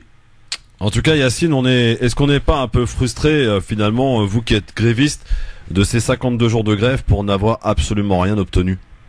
Bien sûr qu'on est frustré. Bien sûr qu'on est frustré. Et on voit qu'on a affaire à un mur. On a affaire à un mur. Il écoute pas le peuple, il en a rien à faire du peuple en fait. 52 jours de grève et toujours rien, aucune communication, rien du tout là-dessus. Et c'est plus que du mépris. Ah bah oui, c'est clairement du mépris parce que non seulement ils communiquent très peu, mais quand ils communiquent, c'est pour dire que nous n'avons pas compris la réforme. Il y a qu'eux qui l'ont compris. Ouais. Il y a ceux qui l'ont compris, mais ils n'arrivent pas à nous l'expliquer. Non, mais moi je pense que c'est pas une question de mépris, les amis. On est dans une guerre sociale. J'assume le mot. Pour qu'à un moment donné, on comprenne ce qui est en train de se passer. Qu'est-ce qui se passe, Ousmane? Non, non, mais il faut dire les mots. Oui, j'ai parlé tout à l'heure de raidissement de l'élite. Oui. L'élite française est en train de se raidir. Ils en ont rien à... Parce qu'on a des élites, ils profitent des privilèges, mais ils sont conscients quand même qu'il faut faire en sorte que le peuple accepte ces privilèges. On donne des avantages, on essaye de faire en sorte que ça se passe bien pour qu'on garde notre place. Aujourd'hui, on a face à nous des élites qui n'en ont rien à faire. C'est ça. Donc il y a une décision claire et nette de privilégier les plus privilégiés et c'est tout. Et si vous n'êtes pas content, faites comme vous voulez. De toute façon, on a les moyens de vous écraser. Donc un retour de lutte de classe. Donc je sais pas s'il faut appeler ça lutte de classe ou pas pour pas utiliser des termes marxistes. Mais effectivement, il y a une lutte de classe, d'une part. Et d'autre part, il y a à un moment donné une guerre qui est déclarée. Face à ceux qui sont les plus nombreux et qui vont pâtir. Je veux dire, on va être de plus en plus pauvres dans ce pays, alors qu'il y a beaucoup de richesses. Donc il y a une volonté de faire en sorte que ceux qui sont en haut, minoritaires, s'en mettent plein les poches et que les autres subissent. Et d'une manière et d'une autre, ils vont subir. Il faut accepter cela. Voilà ce qui est en train de se passer. Ousmane Timéra appelle à la révolution en direct. Non mais oui, à la révolution intellectuelle. Voilà. À la révolution intellectuelle, parce que ça sert à rien de faire à un moment donné de la... Non, moi je suis ousmaniste. C'est qu'à un moment donné, et humaniste, c'est qu'à un moment donné, si vous voulez un autre projet de société, on se donne les moyens de ce projet de société et effectivement on mène le combat qu'il faut pour y aller. Mais est-ce que le combat justement c'est pas par les urnes qu'il faut le mener? Moi je ne crois plus en cette démocratie. Je vais vous le dire comme je pense, parce qu'on nous enseigne qu'au fond il faut aller voter. Et voter c'est quoi? C'est donner en fait la possibilité à autrui de diriger ma vie pendant 5 ans sans que moi je puisse intervenir. Moi je suis pour le changement des règles démocratiques. Mais en attendant, rien ne nous empêche d'avoir des stratégies de court terme. On est d'accord pour le changement des règles, mais la réalité c'est que depuis maintenant plusieurs années et plusieurs élections, on ne vote pas pour un projet, on vote contre un projet. Absolument. Et en fait à chaque fois c'est bien ça le problème aujourd'hui, c'est-à-dire que Hollande en 2012 est un bel exemple. Exactement, mais même avant déjà, dès que Le Pen est arrivé au second tour des élections présidentielles, on s'est tous mis à voter contre Le Pen et ça a été systématiquement la même chose à chaque présidentielle depuis. C'est vrai, mais c'est la raison pour laquelle il faut changer de stratégie. Moi, je suis conscient du fait qu'aujourd'hui, il faudrait voter pour le plus utile selon les partis. Mais déjà d'une, on n'a pas une proposition politique digne de ce nom. Ceux qui ont une proposition politique digne de ce nom refusent de s'unir. Ouais. Bon, moi, on va en parler tout à l'heure. Les banlieues, les quartiers populaires. Bon Dieu, ça fait 30 ans qu'on se bat. On n'est pas capable de monter un mouvement populaire qui rassemble tout le monde. Chacun veut avoir sa petite place à lui. Et résultat, personne n'aura de place.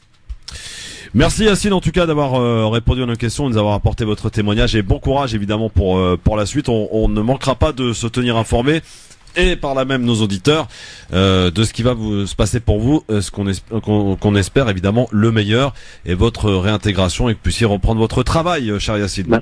Merci à vous. Merci à vous Yacine. Et bon courage Yacine. Merci. On se bat, on lâche rien Yacine. Vous connaissez la devise.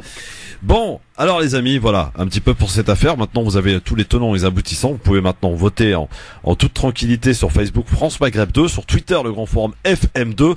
C'est toujours la majorité qui dit oui quant à la responsabilité de la RATP, quant au geste de François hier qui a tenté de mettre fin à ces jours. Vous n'hésitez pas à continuer de voter sur Facebook France Maghreb 2, sur Twitter le grand forum FM2. Allez, on va changer un peu de sujet avant de recevoir notre invité dans un instant, puisque voici venir le zapping. Allô quoi. C'est comme si je te dis, t'es une fille, t'as pas de cheveux. Par exemple, dans ce collège à Creil, 3 jeunes filles musulmanes. Elle n'est pas voilée, parce qu'elle est libre. C'est ça la République. Aujourd'hui, on a des branleuses à 12 ans qui vous donnent des leçons. Il y a des nègres américains qui étaient pour l'esclavage. Elles sont l'étendard du pouvoir religieux. Va dormir pendant au moins 24 heures. Je suis pas venue ici pour souffrir, ok? Alors, on va commencer ce zapping, Ousmane Timéra, Sabrina Sebaï, par un vif échange ce matin entre Bourdin et Didier Guillaume qui est ministre du gouvernement, à propos d'une affaire qui concerne Biarritz. Je vous explique, je vous recontextualise. Didier Guillaume est lui candidat au municipal, tête de liste à Biarritz, et bien face à lui, un concurrent à lui, où il y a un autre ministre qui est dans une autre liste. Il est pas en tête de liste cette fois, et visiblement donc Bourdin s'est un petit peu agacé de la réponse de Didier Guillaume. Écoutez.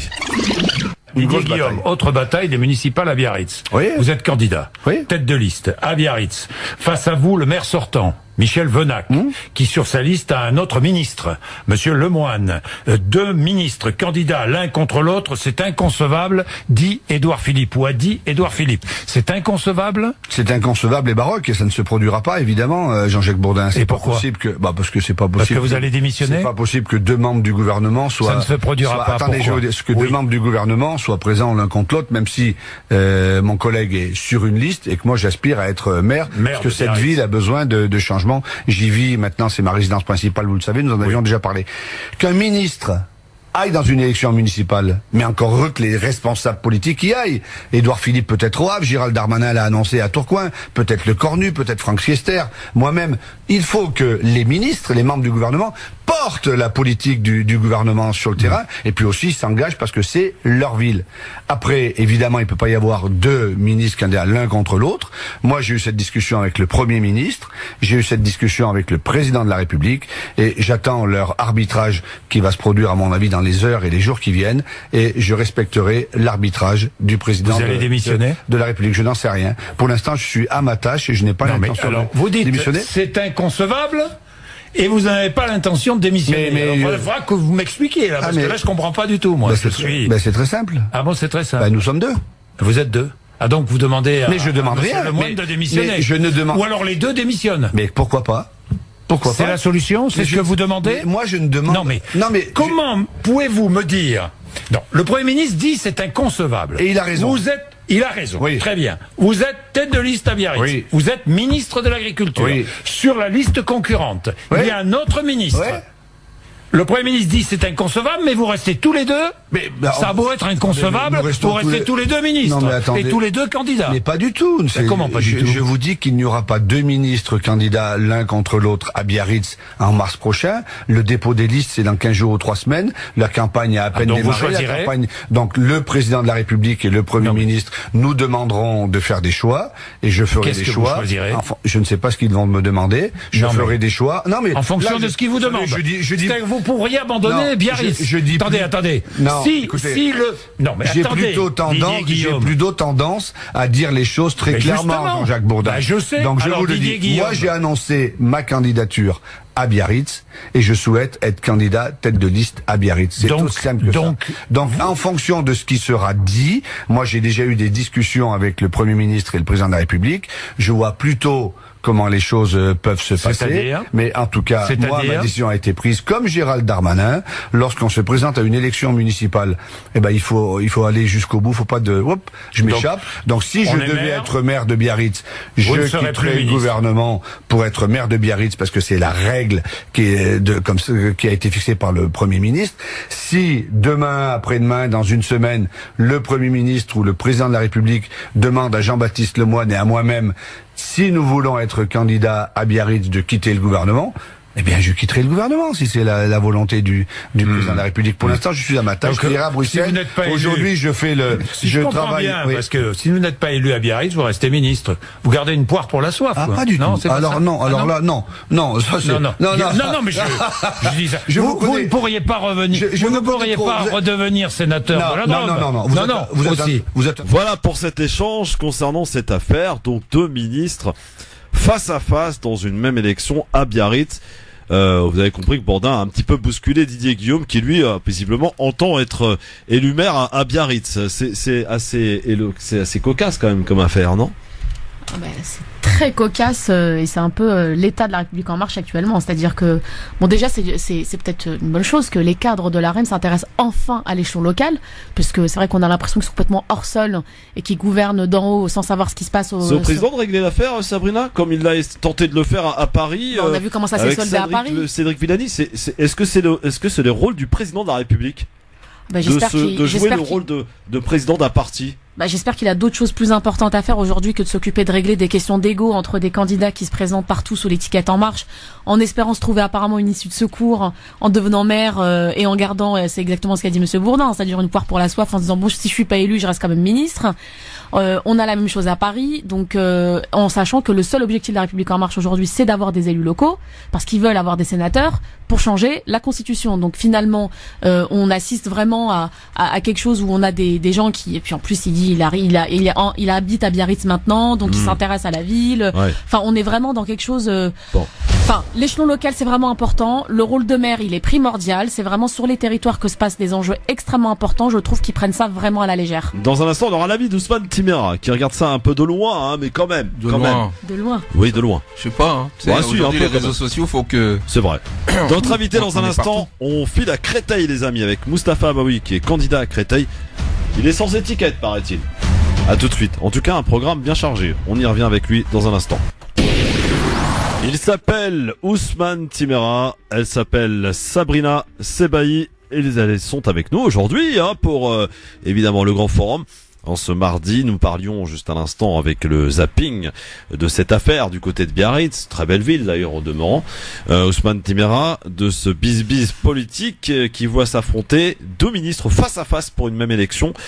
Et c'est, selon le ministre ce matin chez Bourdin, au Premier ministre président de trancher. Doivent-ils démissionner ou l'un doit-il bien démissionner ou laisser sa place pour laisser la chance à l'autre? Bref, c'est un merdier sans nom, en fait, Ousmane. Oui, il y a 3 choses à voir. La première des choses, c'est que le président Macron, ces 2 ministres se présentant dans des listes différentes, cela ne s'est pas fait sans la permission tacite de Macron ou de Édouard Philippe. Je pense qu'ils mentent quand ils disent qu'ils sont pas au courant, qu'il faut attendre l'arbitrage.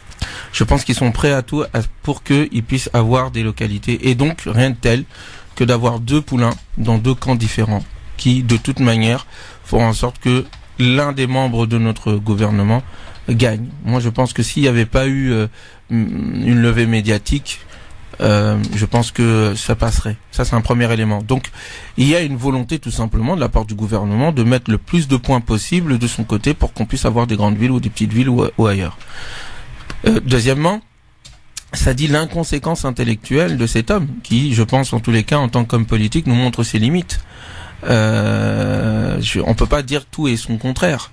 Donc s'il arrive à dire des propos pareils d'une si grande incohérence à la télévision, imaginez-vous ce qu'il fait dans les faits en tant que décideur politique. Nous, on a besoin on peut ne pas être d'accord avec quelqu'un sur le plan politique, mais on demande quand même de la part de nos leaders d'être rigoureux intellectuellement. Et cela, là, je disais ça à mon petit frère tout à l'heure, la rigueur intellectuelle donne de la force spirituelle et donne de la force à l'action. Ah ben, avec une telle incohérence, l'action risque d'être un peu bancale. Et enfin, troisièmement, attendre la permission ou attendre de la part du président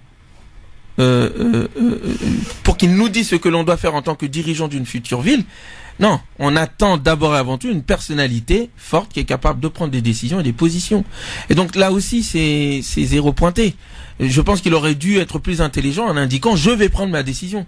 Et non pas d'attendre de dire je vais voir ce que monsieur le président de la République et ce que monsieur le Premier ministre va dire. Bon, après, en tant que ministre, on a besoin d'être un godillot pour rester dans le moule. Mais je pense qu'on a besoin de fortes personnalités. Il aurait gagné, je pense, en notoriété à affirmer sa personnalité, à affirmer sa décision en tant qu'homme et femme politique. Mais on l'a tous compris. Aujourd'hui, il faut rentrer dans le moule ou disparaître.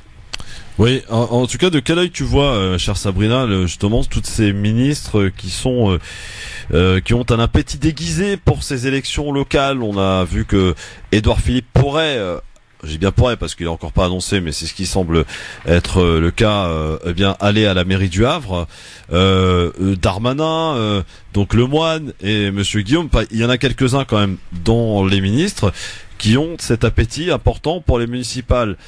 S'ils sont élus, on rappelle, la règle c'est qu'ils doivent démissionner de leur poste.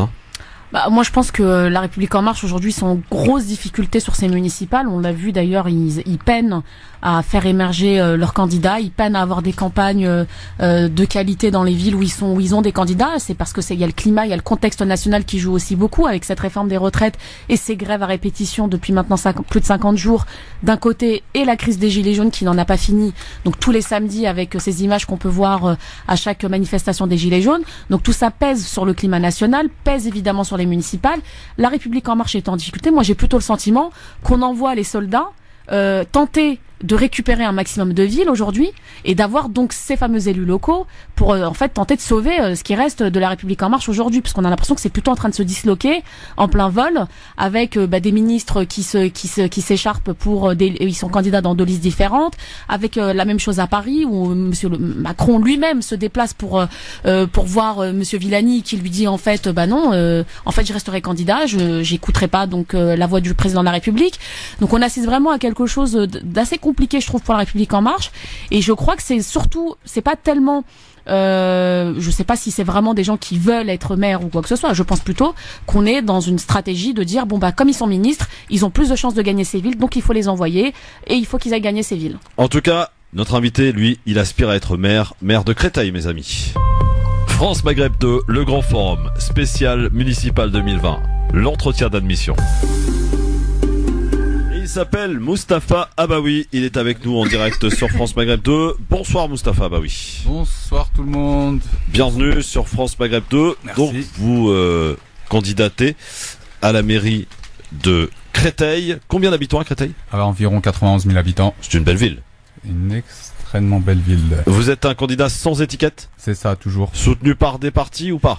Pas pour l'instant. J'ai été approché par des partis, mais pour l'instant, je tiens pas à être avec une étiquette. C'est une demande, c'est une aspiration. Vous tenez à rester sans étiquette. Est-ce que vous pourriez vous présenter pour les auditrices, auditeurs, en particulier pour ceux qui habitent Créteil, qui est Moustapha Abaoui, quel est son parcours?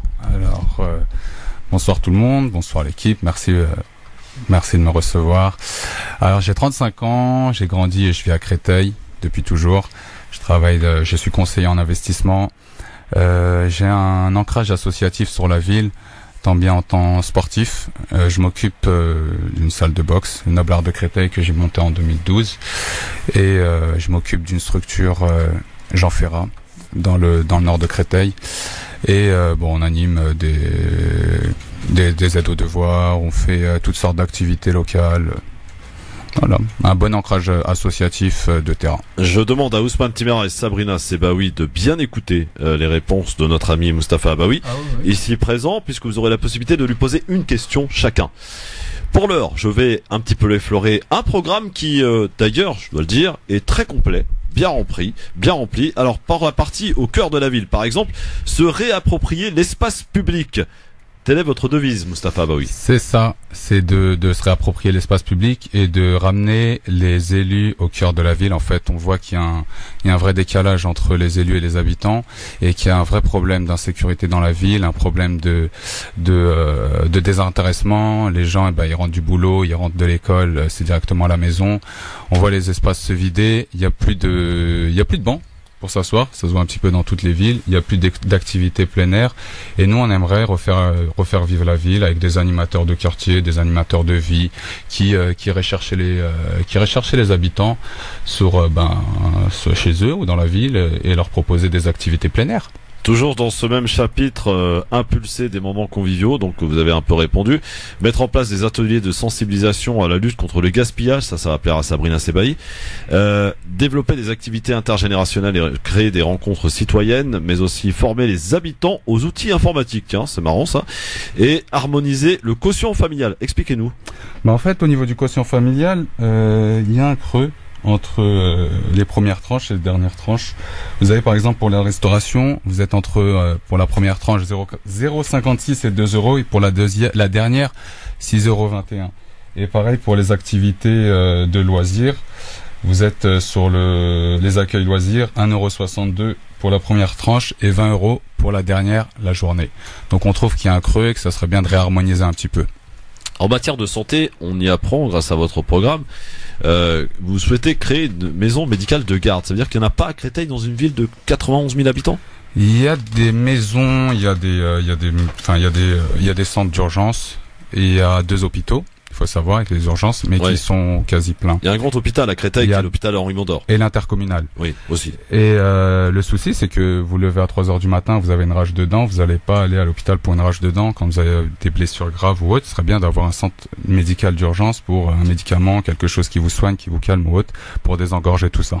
Oui, ça s'appelle une pharmacie de garde, éventuellement. Ouais, mais faut aller sur Paris pour ça. Ah oui, il n'y en a pas à Créteil, des pharmacies de garde. Il y en a, mais il faut aller au commissariat la faire ouvrir. Bon, ça fait un petit peu, ou même pour les petites blessures, des petits bobos, quelques points de suture ou autre. Donc ça serait une structure médicale ouverte 24 heures sur 24? C'est ça. Enfin, principalement le soir, parce qu'en journée on trouverait des médecins de jour, mais ça serait juste de l'urgence de nuit. Très bien. Mettre en place des ateliers de sensibilisation, ça c'est intéressant, à la destination des mineurs. Qu'est-ce que vous entendez par là? Oui, en fait, on se rend compte qu'il y a des nouvelles drogues, comme le ballon, avec les siphons de chantilly, et qui bousillent un petit peu le cerveau, et on n'a pas d'accompagnement pour lutter contre ce genre de nouvelles drogues. Et les parents, malheureusement, ils sont pas 24 heures sur 24 derrière leurs enfants, et il y a des parents qui savent pas ce que c'est non plus. Donc ça serait bien de faire des accompagnements, des ateliers, et essayer de sensibiliser sur ce genre de pratiques, et sur toutes les drogues en général. Très bien.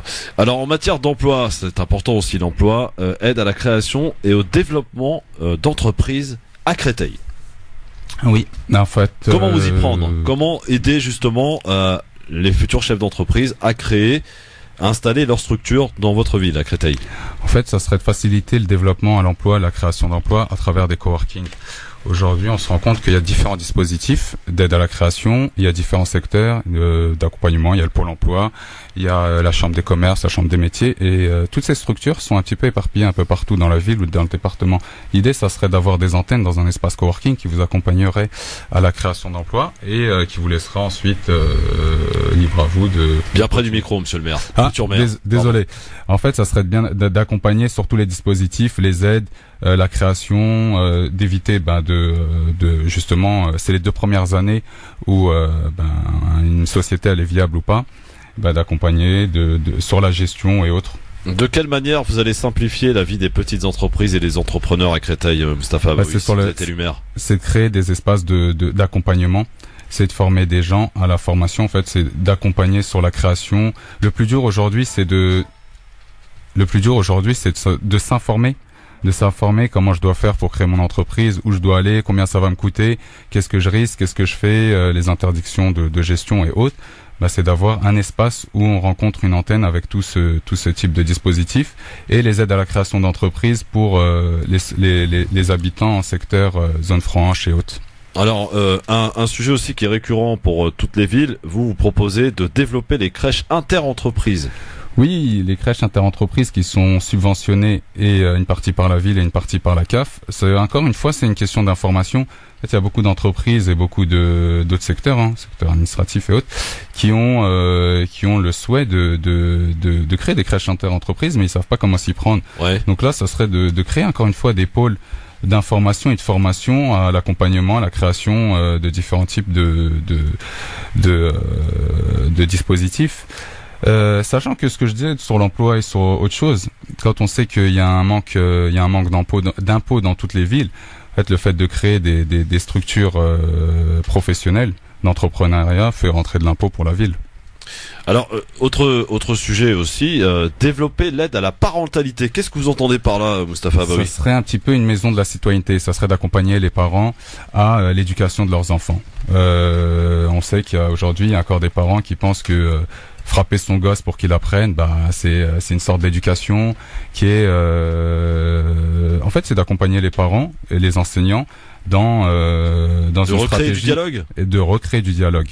Exactement. Ouais. Alors, vous souciez aussi de la cantine puisque vous proposez de l'améliorer sans donner plus de précision d'ailleurs.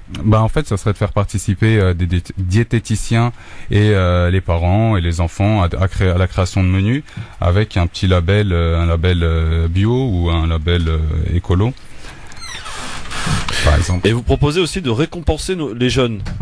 Oui. De quelle manière et comment ? En fait, là, par exemple, sur Créteil, c'est les vœux. Je prends en exemple les vœux. C'est les vœux qui sont, c'est des vœux qui sont super, les vœux du maire. Tout le monde veut y assister. Mais on aimerait faire la même chose, mais pour récompenser les jeunes diplômés, par exemple, ou des jeunes artistes, ou des jeunes en fin d'année ou pendant une période scolaire, d'organiser au Palais des Sports une soirée, une soirée festive et de les récompenser, soit par des prix, soit par offrir des accès cinéma, accès à des loisirs ou autres.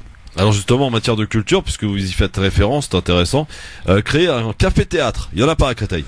Il y a la Macval, mais encore une fois, au niveau de l'accessibilité, pour avoir des créneaux et autres, et pour avoir un vrai café-théâtre. On veut vraiment un café où les cristoliens ils peuvent s'exercer, soit de la musique, de l'art, ou autre, que ça soit facile d'accès et vous voulez promouvoir la ville aussi pour pouvoir faire des tournages de cinéma éventuellement. Oui. Tournage de cinéma, clips, ça serait de refaire faire découvrir notre jolie ville. On la connaît à travers des clips, du coup, à travers des artistes, des sportifs, mais maintenant on voudrait la faire découvrir à travers le cinéma. En créant aussi le label Créteil. C'est ça.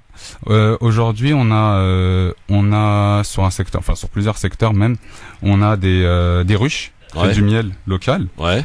Bon, après, on n'a pas encore bien développé le truc, mais on aimerait bien créer un label Créteil avec différents produits. Alors justement, il y a une partie qui va intéresser particulièrement Sabrina Sebaï, l'environnement. Investir des espaces verts au pied des immeubles. Comment fait-on quand on a des immeubles déjà qui sont construits? Peut-être avez-vous des tours à Créteil? Comment on fait pour créer de l'espace vert? On a beaucoup de béton à Créteil. Et beaucoup. On a la chance d'avoir un lac. Ouais. On a des petits espaces qui sont mis à disposition sur demande. Après, c'est dossier où on peut cultiver, faire différentes choses. Maintenant, c'est vraiment au pied des immeubles. On voudrait un système de jardin partagé. Exactement. Par exemple. Ouais. Il y en a déjà. Il y en a déjà qui sont privatifs. Enfin, privatifs, ils sont à la demande faut déposer une demande à la mairie, ce qui est très bien. Mais maintenant, on voudrait les développer pour l'ensemble des citoyens. Alors, qu'est-ce que le parking écolo? Voilà, j'y viens. Sabrina doit connaître. En fait, c'est des parkings qui sont pas bétonnés. C'est des parkings qui sont aménagés en pas en dur, ouais. En fait, en gazon. Ouais. Et qui évite justement qui laisse passer l'eau. Donc du coup c'est du vrai gazon bien aménagé avec des grilles. Et avec une voiture ça craint pas ça? Ça craint pas du tout. Ouais. Et il y en a même qui sont avec des grilles pour les feignants et les pas écolos du tout. Vous en avez avec des grilles qui laissent passer les ordures. D'accord. Bon, donc le parking écolo, en fait, c'est la plupart des choses que je ressors de mon programme, je les ai pas inventées. Ouais. J'ai été pioché un peu dans le monde entier. T'as été piqué dans celui de Sabrina Sebaï. Exactement. Merci Sabrina. Ouais, non mais d'accord, tranquille. Non, en fait, j'ai récupéré dans le monde entier tout ce qui se fait en termes d'écologie, en termes d'éducation. Là où ça réussit, là où ça réussit pas. Après, on regarde comment ça se passe en fonction de la ville. Ça peut marcher, ça peut pas marcher. Ouais. Tout ne marche pas pareil au même endroit. Bien sûr. Un facteur social. Mustapha, bah oui, il y a quelque chose qui me sidère, moi. Je suis allé pour des raisons diverses à l'hôpital Henri Mondor, chez vous à Créteil. Le parking est payant. Et vous proposez dans votre programme de repenser des espaces payants autour des hôpitaux. Gratuit, pas payant. Gratuit, d'accord. Des parkings. Ah ben justement, moi aussi ça me sidère. En fait, le parking de Mondor qui est mis en concession via Vinci. Ouais. Voilà. Il est à 4 € la matinée. C'est pas le seul, je tiens à le préciser, c'est pas le seul. C'est pas le seul exemple. 4 € la matinée, sachant que le centre commercial il est gratuit pendant 3 heures. Ouais. Moi je trouvais ça inadmissible. Et il y a des espaces tout autour qui sont aménageables.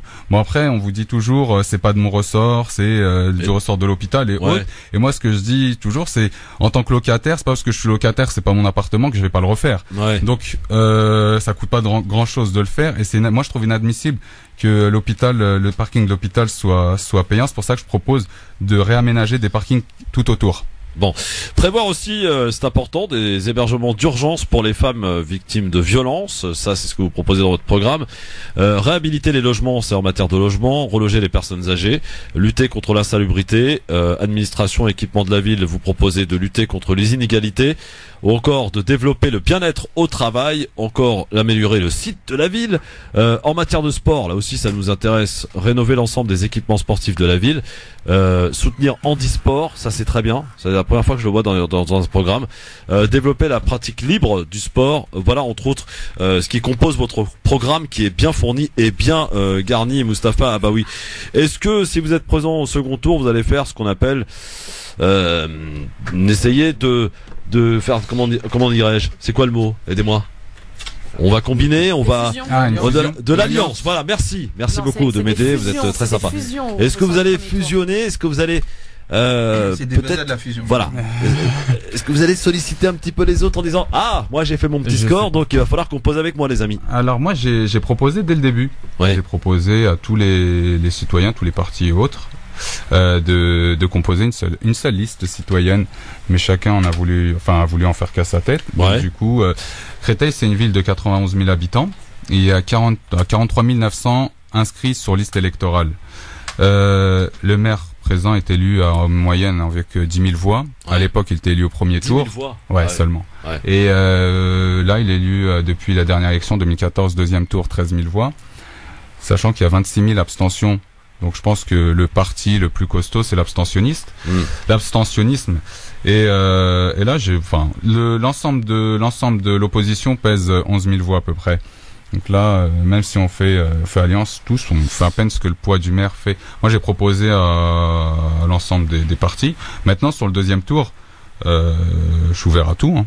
Tout dépendra de la sensibilité de chacun. Dernière question en ce qui me concerne avant de laisser la parole à mes camarades pour une question chacun et rapide s'il vous plaît parce que le temps, l'égalité de temps de parole est très important. Mustapha, c'est pas facile justement de se présenter à une mairie comme celle de Créteil et de s'appeler Mustapha Abaoui. Pas du tout. La première chose que j'ai entendue, c'est une liste communautaire. Ça c'est la première chose. Quand on n'a pas d'argument, quand on voit un programme qui est fait, qui est chiffré, qui a été travaillé, on n'a pas d'argument, on dit que c'est communautaire. Maintenant, moi, je suis animateur de sport et autres, de plusieurs activités. Moi, j'ai pas un nuancier devant la salle en disant faites voir votre couleur. Est-ce que vous êtes assez basané pour pouvoir donc vous répondez non quoi. C'est n'importe quoi. C'est n'importe quoi en fait. J'allais dire. C'est manque d'arguments, du coup, on va vous sortir. Vous êtes maintenant Créteil, c'est une ville qui est colorée. Je sais pas si vous avez vu mon logo, c'est un cygne. Ça représente le lac. C'est l'emblème je trouve que c'est l'emblème de la ville. Et ça c'est un peu apaisant. Et il est coloré puisque c'est une ville qui est colorée. Donc voilà pourquoi j'ai choisi un. 3 minutes durant, je vous laisse dans les mains d'Ousmane Timara et Sabrina Sebaï pour une question chacun. Ousmane. Honneur aux dames. Sabrina, alors vas-y, Sabrina. Quelle galanterie. On a une seule question. Oui, une seule question. Elle a pris des notes. Faut choisir la bonne, Sabrina, allez. Ok, bon, bah alors du coup, j'en choisis une seule alors. Vu le contexte, en fait, c'est ce qu'on disait un peu tout à l'heure, avec la baisse des dotations de l'État aux collectivités, la suppression de la taxe d'habitation, la suppression de la taxe professionnelle il y a quelques années, le CICE, etc. Donc tous ces dispositifs, en fait, qui ont diminué les budgets aux collectivités. Alors le projet, il est très ambitieux. Moi, je reste un peu sur ma fin sur la partie écolo, mais comme j'ai pas droit à d'autres questions, je la poserai pas.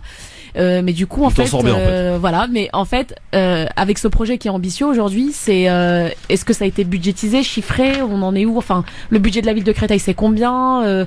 Peut-être plus de détails sur la partie finance, parce que c'est vrai que souvent on a beaucoup de politiciens dans le mauvais sens du terme qui font beaucoup de promesses, mais qui font rien derrière.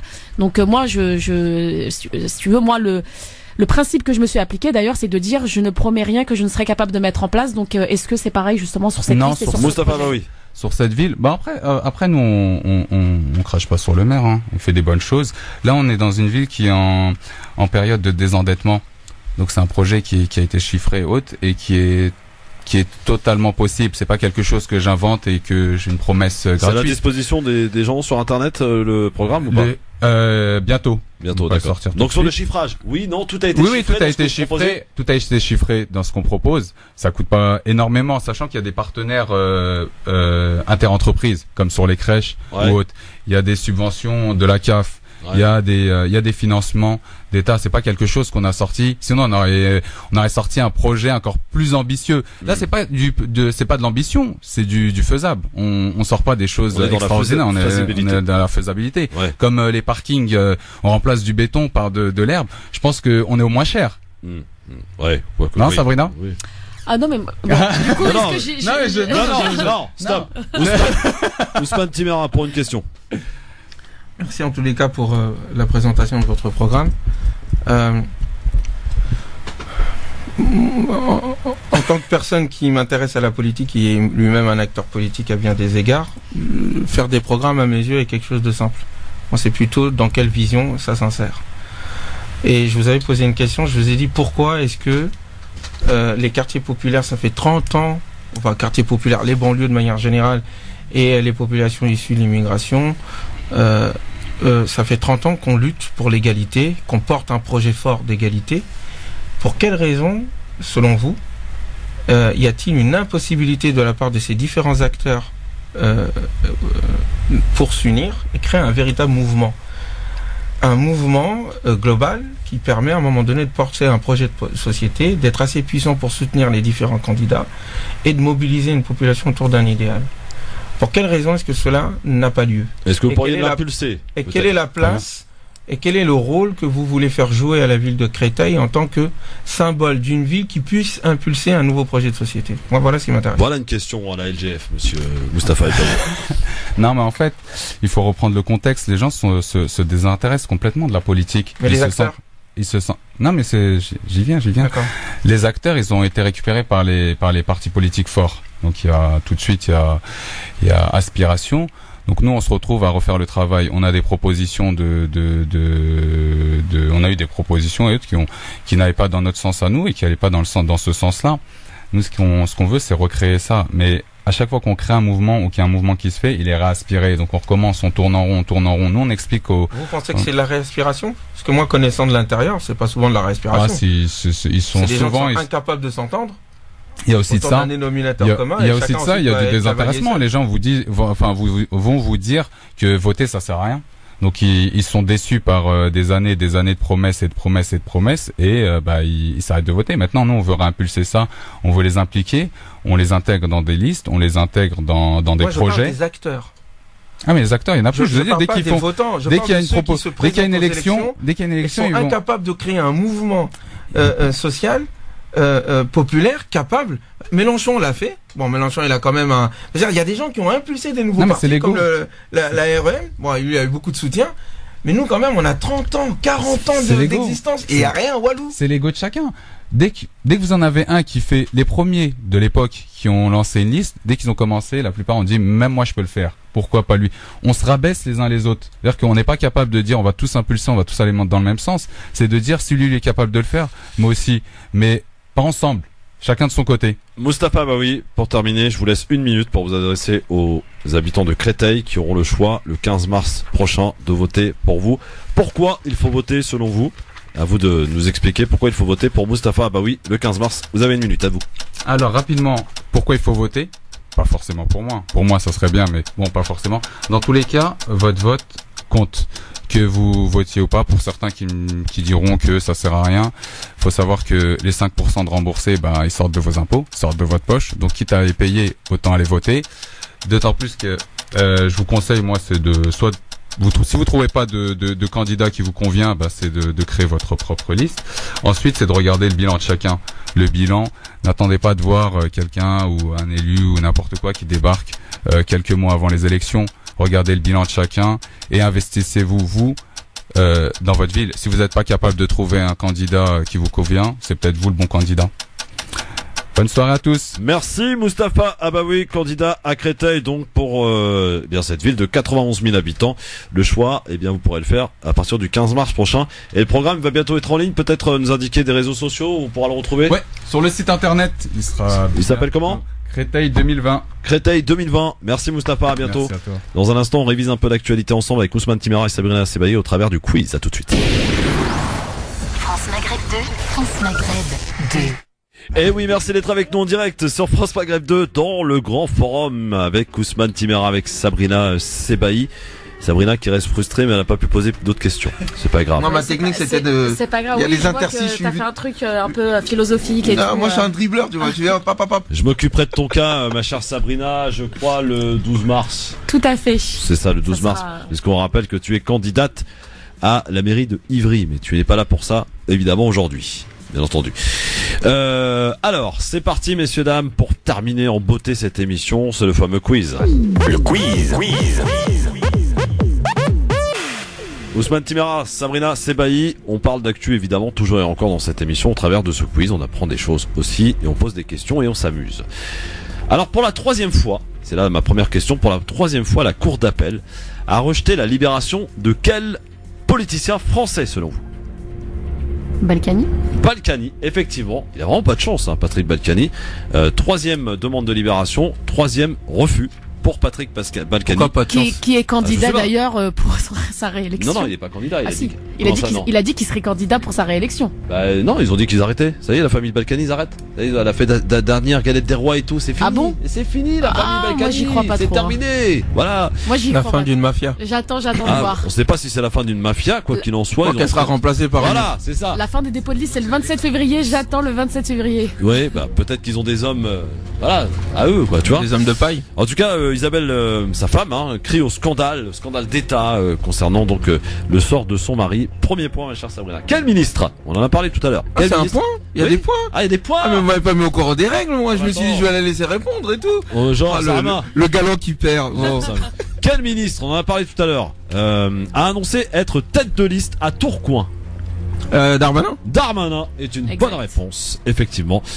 À très bientôt, mon ami. Il a pu s'en sortir, lui, de son scandale, Oui. Bien comme il faut d'ailleurs. C'est bon.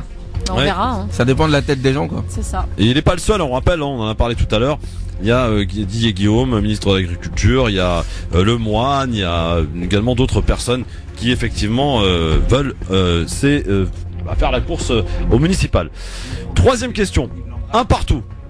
Grâce à un test ADN, s'il vous plaît, envoyé sur Internet, 4 sœurs d'une 60aine d'années se sont retrouvées, j'ai envie de dire, où a eu lieu cette rencontre?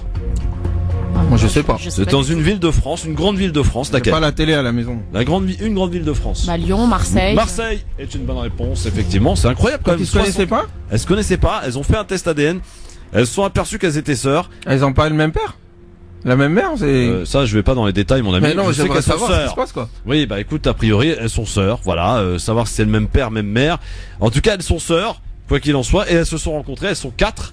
Il y en a qui vivaient aux États-Unis, d'autres, enfin voilà. Et elles se sont rencontrées à Marseille. Incroyable quand même de l'histoire. C'est peut-être de la FIV. Ouais. Comment? on sait pas du coup le. Non, mais j'ai envie de comprendre pourquoi il y a 4 sœurs qui se connaissent pas. Mais c'était peut-être de la FIV ou quelque chose comme ça qui fait qu'elles sont. Oui, et puis surtout, voilà, peut-être aussi des familles qui se sont déchirées, voilà. D'accord, voilà. ok, bon. Faut pas rentrer dans les détails. Il y en a qui font des enfants partout, et puis voilà. Exactement. Ouais, ça existe. Mon esprit tordu a pensé plutôt à ça, quoi. Mais bon, voilà, c'est ça. 2-1 pour Sabrina Sebaï. Municipal à Paris. Selon un dernier sondage, qui arrive derrière Anne Hidalgo? Dati. Rachida Dati. Oui, elle est en train de faire la remontada. Absolument. Derrière Anne Hidalgo, elle se rapproche d'ailleurs d'elle. Hein. Elle est à 3 points. Bah Griveaux, ça prend pas de masse. Je pense que le PSG devra engager Dati. Oui. Est-ce que c'est vraiment une remontada ou est-ce que finalement ça ne sert pas le PS, cette droite forte à Paris pour dire aux électeurs il faut voter Hidalgo absolument. Moi je pense qu'on essaye de refaire un match droite-gauche. Oui. Je sais pas si c'est une chance. Ah ben je ne sais pas. En tout cas, c'est aux électeurs parisiens de décider. En tout cas, Griveaux, lui, ça prend pas. Hein. Toujours à 16, avec Villani dans ses pattes, c'est un peu compliqué. Non seulement avec Villani dans ses pattes, mais bon, le personnage non plus est pas très sympathique. Hein. Peut-être aussi. Dernière question. On est à 3-1. Combien de pays européens ont des cas de coronavirus? 2. Effectivement, et c'est une bonne réponse. L'Allemagne et la France. Évidemment, la France avec 3 cas. Et l'Allemagne, on l'a appris hier soir. Tu mérites d'être avec maire. un cas. Bravo. Bonne réponse et victoire de Sabrina Sebaï, pardon. Aujourd'hui, au quiz de l'actualité. Alors, ça fait quoi de gagner, là? Ah, je suis fier, hein. Je suis ému. Ce n'est que l'avant-goût. Exactement, j'espère. Rendez-vous le 15 mars dans les urnes pour une belle victoire, évidemment. Bon, ceci en étant, on n'a pas le droit de faire d'autres publicités, bien entendu. Bon, mon cher Ousmane, ça m'a fait plaisir de te revoir, même si c'est fait court et intense. Oui. Hein, effectivement. Bon, tu continues de regarder de scruter un peu ce qui se passe ici. T'as vu les violences policières? Je reviens tous les 2 mois ici, donc du coup, je suis pratiquement là. Non, mais en France, t'as vu un petit peu comment la police se comporte avec les manifestants? Mais c'est terrible. C'est terrible. Et le mot guerre sociale est le mot bien choisi. Que tu as employé tout à l'heure. Ah oui, éborgné. Oui. On en est à combien là? 24, je crois, ou 23. Une vingtaine. Oui. Les mains, des mains arrachées. Et des mains arrachées. Et tu dis, il y a rien qui se passe. Ouais. Et puis cette hypocrisie autour de la dernière grenade qui est interdite alors qu'on épuise juste les stocks en fait. Non mais c'était prévu. 2021. Voilà, c'est ça. Donc c'était prévu. En fait, on épuise les stocks et on fait des annonces. Moi, je dis quand même que la population française, dans sa majorité, est responsable de la situation. Bon, merci à tous les deux en tout cas. Et rendez-vous demain les amis. Dans un instant, Medjed, juste après les infos, le journal de Sophie Tarrance, puisqu'il est exactement 18h. Bonne soirée à demain. Bonsoir. Bonsoir à toutes et à tous. La France se prépare à rapatrier 1 millier de personnes qui viennent ou voyagent à Wuhan, l'épicentre du coronavirus. On en parle en début de journal. Alors que dans le même temps, des millions de Chinois ont interdiction de voyager à l'étranger, un sérieux manque à gagner pour le tourisme en France. Et puis enfin, garantir le bien-être animal. C'est la volonté sur le papier du ministre de l'Agriculture. On parle des mesures annoncées par Didier Guillaume dans quelques minutes. La lutte contre le coronavirus s'intensifie en Europe alors que pour la première fois, le virus a été transmis par un malade sur le sol européen. En Allemagne, précisément, un malade qui ne s'était pas rendu en Chine. En France, où 3 patients sont sous haute surveillance, on organise le rapatriement des ressortissants. Un premier avion devrait partir demain soir pour évacuer quelques centaines de personnes qui vivent dans la région de Wuhan, l'épicentre de l'épidémie. Marie Dompère. Oui, a priori entre 500 et 1000 personnes, des Français bien sûr, mais peut-être aussi des Européens, certains pays ayant demandé à la France s'ils pouvaient profiter de l'occasion pour évacuer leurs ressortissants. On ne sait pas encore s'il s'agira d'avions militaires ou civils, mais en tout cas, un premier sera réservé aux non-malades, ceux qui n'ont pas de symptômes, et il y aura ensuite un deuxième vol avec des personnes potentiellement porteuses du virus. Dans les 2 cas, des contrôles seront faits au départ par des équipes médicales françaises. À l'arrivée, les personnes non infectées devront respecter une période de quarantaine de 2 semaines, c'est-à-dire la durée maximale d'incubation de la maladie. Les autres seront médicalisés en arrivant à Paris. Le premier avion transportant des ressortissants français en provenance de Chine est attendu dans la nuit de vendredi à samedi. Si les Français peuvent rentrer, des millions de Chinois sont assignés à résidence. Le gouvernement a décidé d'interdire les voyages de touristes en groupe à compter d'aujourd'hui. Les Chinois qui ne voyagent plus, est-ce que cela peut avoir un impact sur l'économie en France? Réponse avec Jean-Pierre Masse, président des entreprises du du voyage. Écoutez. Si ça dure un mois, l'impact sera extrêmement faible parce qu'on est en basse saison actuellement, donc il y a très peu de fréquentation chinoise en France. Si ça dure 3, 4, 5 mois, l'impact va être très fort. D'abord, il y aura plus de Chinois qui vont venir en France. Ensuite, il y aura des annulations donc sur les intentions de voyage. Et pendant cette période-là, il n'y aura certainement pas de réservation puisque personne ne connaîtra la fin de la durée de l'interdiction. Qu'est-ce que ça représente pour le marché français du tourisme? C'est 2 200 000 Chinois qui viennent en France tous les ans. Si ça devait durer, ça aurait un impact fort sur l'activité économique du tourisme. Propos recueillis par Boris Karlamov. Le bilan provisoire du coronavirus en Chine s'établit à 106 morts et 4 500 patients infectés. Conséquence de l'épidémie, ce racisme anti-asiatique fortement dénoncé sur les réseaux sociaux. Le hashtag « Je ne suis pas un virus » circule après de nombreux témoignages d'incivilité à l'encontre de Français ou étrangers aux origines asiatiques. Dans le reste de l'actualité, les pompiers en colère. Ils ont manifesté aujourd'hui à Paris. Manifestation tendue avec des heurts entre pompiers et forces de l'ordre. Ils estiment que la pénibilité de leur travail n'est pas prise en compte. En témoigne le montant de la prime feu qui n'a pas bougé depuis 1990. Suite à des discussions avec le ministère de l'Intérieur, ils auraient obtenu une revalorisation de 6%. 832 ex-salariés Goodyear Amiens Nord contestent leur licenciement économique. Ils sont réunis devant le Conseil des prud'hommes d'Amiens. Il y a 6 ans, leur usine avait été délocalisée en Pologne alors qu'elle faisait des bénéfices records. Total accusé d'inaction écologique. 13 communes, dont Vitry-le-François dans la Marne ou Grenoble en Isère, ainsi que 5 associations accusent la multinationale française de ne pas en faire assez pour respecter l'accord de Paris de 2015 sur le climat. Recours inédit en la matière. Le bien-être animal, nouveau cheval de bataille du gouvernement, alors que selon un récent sondage, 3 Français sur 4 estiment que la protection animale n'est pas suffisamment prise en compte par l'exécutif. Le ministre de l'Agriculture, Didier Guillaume, a annoncé qu'un plan était en préparation et 2 mesures principales, la fin du broyage des poussins et de la castration à vif des porcelets. Léa Guichou. Oui, alors ce n'est prévu que pour la fin 2021, mais ça reste une avancée. Cela fait des années que les associations de défense des animaux dénoncent ces pratiques courantes dans l'élevage. Le ministre a aussi annoncé du changement dans l'étiquetage des aliments. On pourra savoir par exemple dans quelles conditions l'animal a été abattu. Concernant les animaux domestiques, Didier Guillaume souhaiterait interdire les ventes de chiens et chats non encadrés sur Internet, mais pas en animalerie.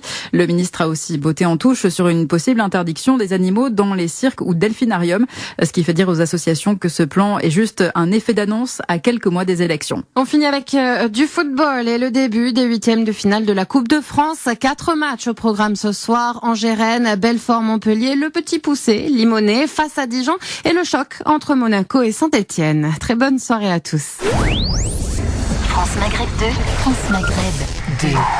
France Maghreb 2, service, info, musique, divertissement. France Maghreb 2. France Maghreb.